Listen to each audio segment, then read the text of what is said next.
ఉదయం దేవుని వాగ్దానం. నీకు వాగ్దానం ఇచ్చిన దేవుడు నమ్మదగినవాడు, నిన్ను విడువడు, ఎడబాయడు. అందరికీ ప్రైజ్ ది లార్డ్ అండి. బాగున్నారా? ప్రభు అయిన యేసుక్రీస్తు నామంలో అందరికీ ప్రత్యేకమైన శుభములు తెలియజేస్తూ ఉన్నాను. దేవుడు మిమ్మల్ని, మీ కుటుంబాలను దీవించి సకల సమృద్ధి చేత ఆశీర్వదించును గాక. చాలా చక్కగా మనల్ని దేవుడు ప్రతిరోజు నడిపిస్తూ ఉన్నారు కదండి. ఉదయం లేవగానే దేవుని మాటలు ధ్యానించడం, మరి ఆయనలో ఆనందించడం, ఎంతగానో తృప్తిని అనుభవిస్తూ ఉన్నాం. మరి ఈ ఉదయకాల సమయంలో ఇంకా ఆలస్యం చేయకుండా దేవుని మాటలు అందరం కలిసి ధ్యానిద్దామా? ఎప్పుడెప్పుడు అని వేగిరాని లేచి ఎదురు చూస్తూ ఉన్నాం. దేవుని మాటల కొరకు కనిపెట్టి ప్రార్థిస్తున్నాం. దేవుని మాటల కొరకు మరి దేవుడు మనందరితో చక్కగా ఉదయకాల సమయంలో మాట్లాడనే ఉన్నారు. మరి ఆలస్యం చేయక ముందుకు వెళ్దామా? యోహాను సువార్త 8వ అధ్యాయము 47వ వచనం. దేవుని సంబంధమైన వాడు దేవుని మాటలు వినును. ఆమె దేవుని నామానికి మహిమ కలుగును గాక. అద్భుతకరమైన మాటలు కదండి. దేవుని సంబంధి అయిన వాడు దేవుని మాటలు వింటారు, అంతే కదా. దేవుని సంబంధి కానివారు దేవుని మాట ఎన్నటికీ వినరు. చాలాసార్లు దేవుడు మాట్లాడుతూ ఉంటారు, హెచ్చరిస్తూ ఉంటారు. మరి చాలాసార్లు మనం పడిపోతున్న సమయంలో కావచ్చు, చెదిరిపోతున్న సమయంలో కావచ్చు, దారి తప్పిన వేళలో కావచ్చు, ఇలా చాలాసార్లు మాట్లాడుతున్నా దేవుని విడిచిపెట్టి బ్రతుకుతూ ఉంటాం కదండి.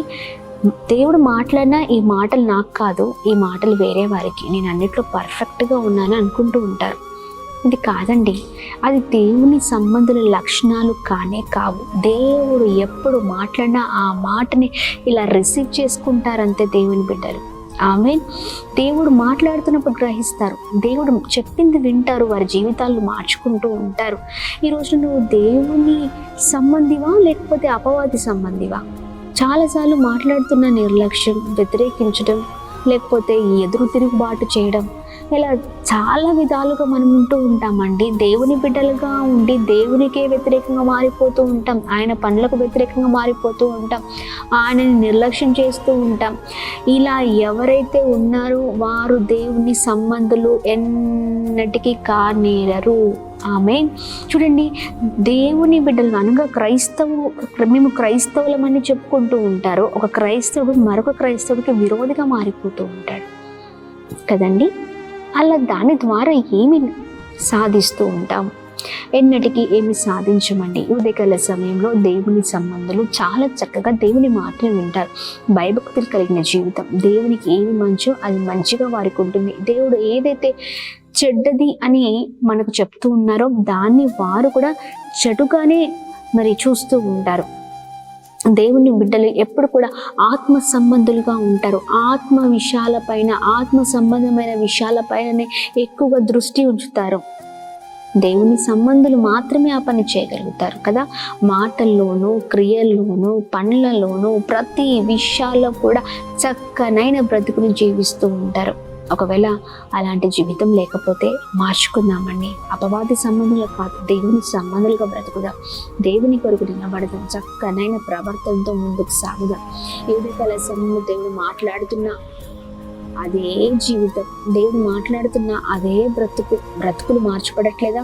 బ్రతుకులు మార్చబడకపోతే మన జీవితాలు మనం ఏమి సాధించలేమండి. శూన్యం. ఈ ఉదయకాల సమయంలో దేవుడు మాట్లాడుతుండగా దేవుని మాటలు పట్టుకొని పాత రోత జీవితాన్ని వదిలిపెట్టి చక్కని నూతన జీవితంతో ముందుకు సాగుదాం. ఆమె ఈ ఉదయకాల సమయంలో మరి చక్కగా ప్రార్థన కోరికగా ముందుకు సాగుదాం. దేవా, నేను ఈ లోక సంబంధిని కాకూడదు, అనగా అపవాది సంబంధిని ఎన్నిటికీ కాకూడదు. నీ సంబంధిగా నేను నీ కుమార్తెగా ఉండాలి అని ప్రార్థన చేద్దాం. నీ మాటను వినే కుమార్తెగా ఉండాలి, నీ మాటను వినే కుమారుడిగా ఉండాలి అని ప్రార్థన. అద్భుతమైన దేవుడవయ్యా, ఉదయకాల సమయంలో మీ బలమైన మాటలు మమ్మల్ని ఎంతగానో ప్రభావితం చేస్తూ ఉన్నాయి. మేము ఎంతగానో దీవించబడుతున్నాం. మేము మీ సంబంధులుగా ఉందుము గాక. ప్రతి విషయంలో మీ మాటకు లోబడి జీవించే వారంగా ఉందుము కాక. ఆయా లోబడే తత్వాన్ని మాకు దయచేయండి. ఆయా మీ మాటకు ప్రతి విషయంలో ఆయా ఇది లోబడే వారంగా మేము ఉందుము కాక. అబ్రహామా అని పిలవగానే ఎలా భయభక్తులు కలిగిన జీవితంతో చిత్తము ప్రభువా అంటూ ప్రతి మాటకు లోబడ్డారో అలాంటి జీవితం మాకు కూడా ఉండును కాక. సహాయం చేయండి, కృప చూపించండి. ఇంకను ప్రభా నమ్మకమైన వారిగా నిలబడి వారిగా ఉందుము కాక. ప్రతి విషయంలో తగ్గింపు జీవితం, ప్రతి విషయంలో విశ్వాస జీవితం, ప్రతి విషయంలో ప్రార్థన జీవితంతో ముందుకు సాగుదాము కాక. భయభక్తులు కలిగి ఉందుము కాక. ప్రతి చెడు మార్గాలను విడిచిపెట్టి మీ మాటలు వింటూ ముందుకు సాగుదాము కాక. బ్లెస్ చేయండి. ఉదయకాల సమయంలో చేసిన ప్రతి పనులలో ప్రభా ఇదిగోండి, ప్రతి విషయాలలో మా ప్రియులందరికీ మా అందరికి తోడుగా ఉండండి. ప్రాముఖ్యంగా birthdays, marriage days, special event celebrate చేసుకున్న వారందరి పట్ల మీ దయ, మీ కృప, మీ కనికరం మెండుగా కుమ్మరిస్తూ బ్లెస్ చేయమని యేసు నామములో అడుగుతున్నాం తండ్రి. Amen, amen, amen. Praise the lord. May god bless you all. దేవుడు మిమ్మల్ని మీ కుటుంబాలను దీవించి సకల సమృద్ధి చేత ఆశీర్వదించును గాక. ఆమేన్.